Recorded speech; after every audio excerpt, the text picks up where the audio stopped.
ఆవులు వెనక్కి వచ్చేస్తే సహజంలేండి అనుకోరు, దేవుని మహిమ ఒట్టిదంటారు.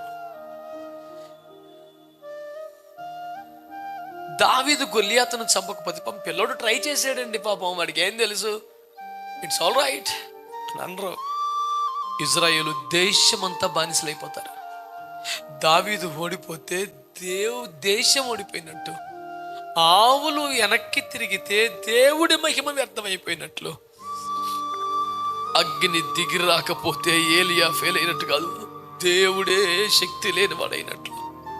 ఇప్పుడు చెప్పండి, యథార్థంగా చెప్పండి, నువ్వు పాట పాడిన ప్రతిసారి బలమైన అగ్ని దిగి వచ్చేదా? మంచిగా యథార్థంగా మాట్లాడండి, మంచిగా మాట్లాడండి, యథార్థంగా మంచిగా చెప్పండి, ఏం కాదు. ఏం బిడ్డ మాట్లాడు.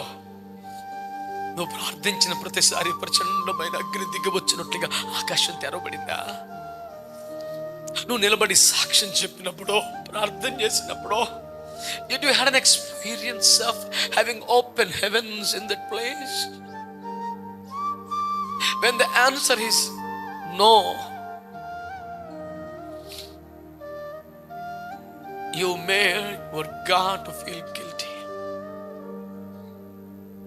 నీ దేవుడు అవమానపరచబడినట్లు నువ్వు చేసినట్లు లెక్క. తన దేశమును గెలిపించుట కొరకు దావీదు తన లైఫ్ రిస్క్ చేశాడు. క్యారేజ్ ఇచ్చి వెనక్కి వెళ్ళిపోతే ఎవడు కాదంటాడు దావీదుని? అడం తిడతాడా? యుద్ధ భూమికి వచ్చినందుకే దెబ్బలు కొడుతున్నాడు. ఏడ్చే దూడలుంటాయి, కొట్టే అన్నలుంటారు, తగిలించి లాగే గాలాలుంటాయి. ఎన్నున్నా మన గమ్యం మన దేవుని మహిమ తెలుసు.